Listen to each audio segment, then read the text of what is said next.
Mate, vibe after that game, a lot of, a lot of despair on the faces of a lot of players. Just another close one passes you by, and Cam with that chance to draw it, which I don't know if it would have made you feel any better at all if he had have hit it. But how do you feel straight after a loss like that, especially against the Gold Coast? Yeah, obviously we're extremely gutted with not being able to walk away with the 4 points. Plenty of fans and members have shown plenty of disappointment, but we're right there with them. We've been in plenty of games at the start of the season. We haven't been able to get across the line, so we're pretty flat after the game. But Fags got us in and focused on rebounding and responding this week against the Giants and moving on. And these close losses are all learning curves towards the journey we're on here at the Brisbane Lions. So we'll take what we can from the loss and move on to the Giants this week. How has the team dealt with Cam after that incident? Because he was obviously gutted once he heard the siren go, and he missed, and a couple of the analysts on the talk shows last night said he might have given a handball to, I think it was Alan Christensen next to him, or maybe that might have been a better option. Like, how have you dealt with him, and how's the team dealt with Cam after that? Well, we backed Cam in to kick that goal 9 times out of 10. That's probably one of his special traits as a player, and one of the reasons why he was #1 draft pick. So we've got no issues with him having the shot from there.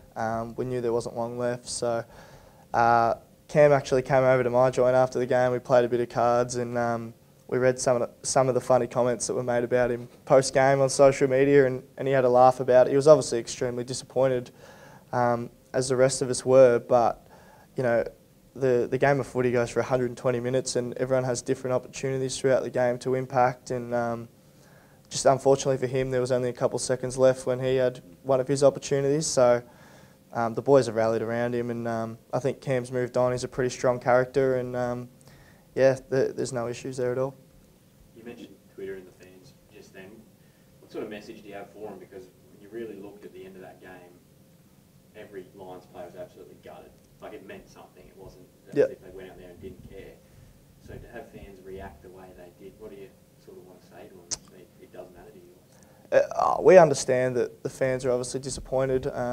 They've dealt with losses for the last 5 or 6 years at the footy club, but most are pretty understanding that we're on a journey here, and we're building every week towards something in the next 2 to 3 years. We're an emerging group that hopefully as the years go by we really begin to click and take Brisbane towards the top end of the ladder again.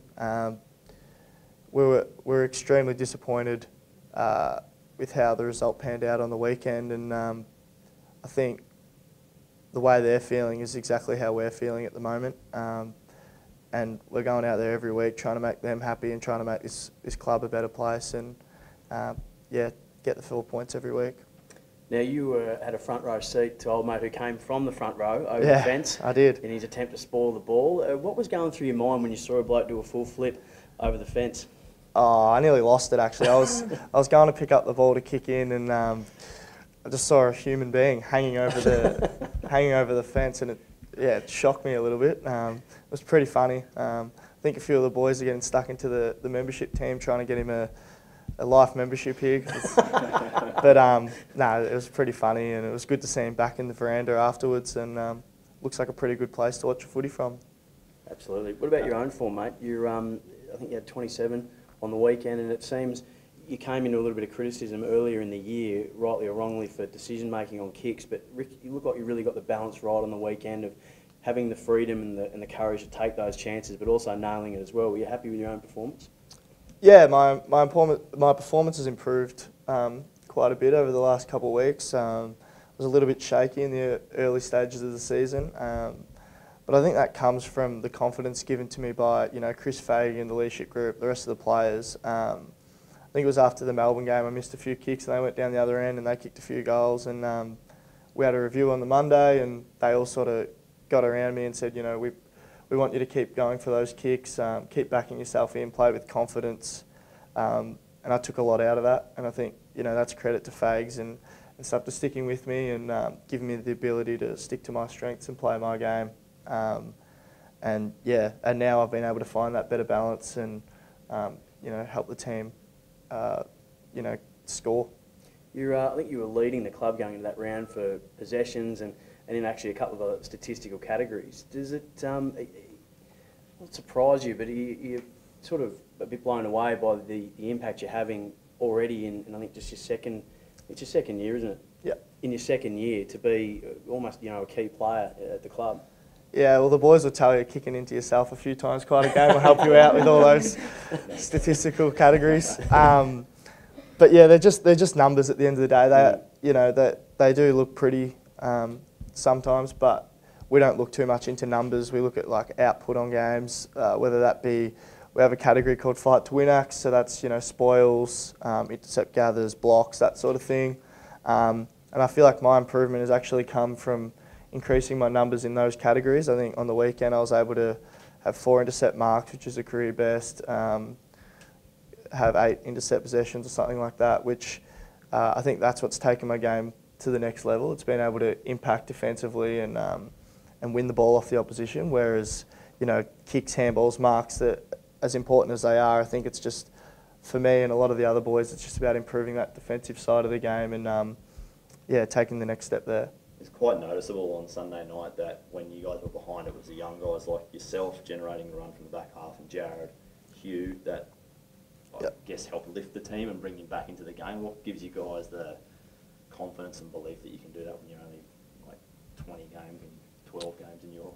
Yeah, as I've touched on with the coaching staff, they've instilled a lot of faith and trust in us from day one since we've been at the footy club. All three of Jared, Hugh and myself have had a few ups and downs already in our early stages of our career, and we've had some games to forget and some nice games as well. But they've stuck strong with us throughout, and they've understood there's a process involved with getting games into young players and teaching them and helping them learn. And we've just taken a lot of confidence out of the fact that the coaches have stuck by us and continue to give us big roles and opportunities each week. And on the weekend, there's been a lot made of Zorko getting a tag and him not having a big influence on the game, but taking a player out like that takes a lot of the opposition's focus. So that allows Hugh to get off the chain, Bez to get off the chain. Both have had their career best amount of disposals.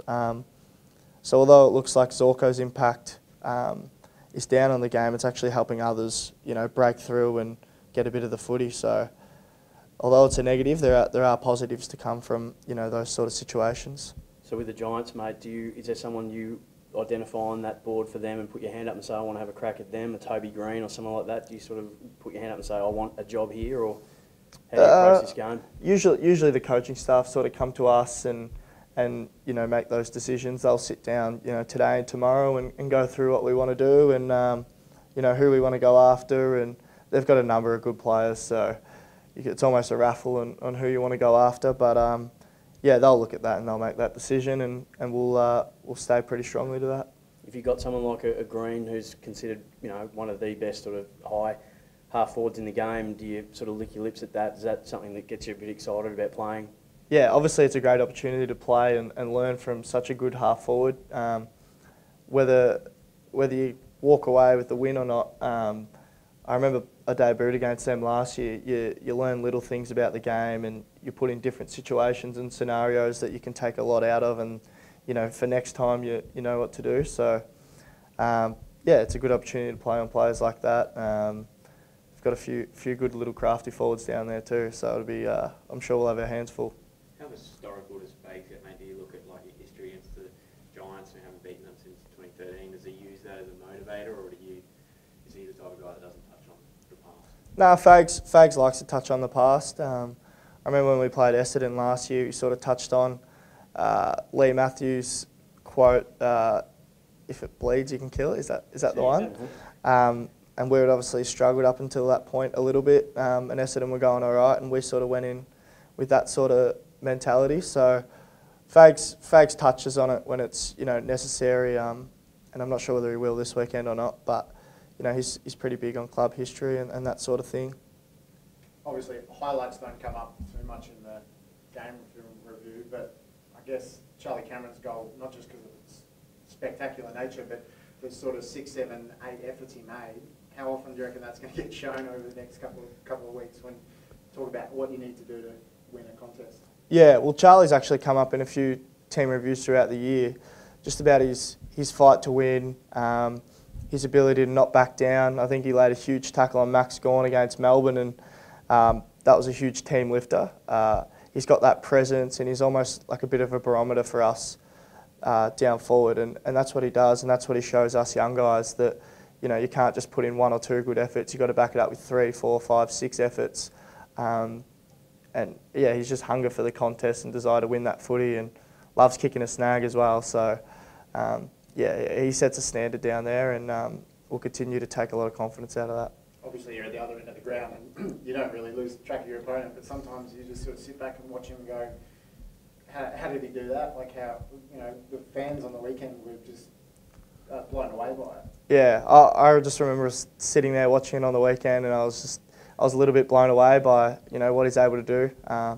Watching him from afar, playing for Adelaide, I saw him kick 5 goals in a prelim last year, and a few people had question marks as to how he'd go in a lesser side, but I can't speak highly enough of Charlie and how he's come in and applied himself, and I think he's taken his game to a whole nother level this year, and he's almost playing as a bit of a key forward down there, and he's probably been our most dangerous forward in the first 5 weeks. So I love it when he kicks a goal, because I get a bit of a rest and get to walk back and set up for the next centre bounce, so it's good. Mate, I asked Luke Hodge earlier in the year a weird question about who he'd like to see most in a reality TV show, and he nominated you. Why do you think he nominated you to be on a reality TV show?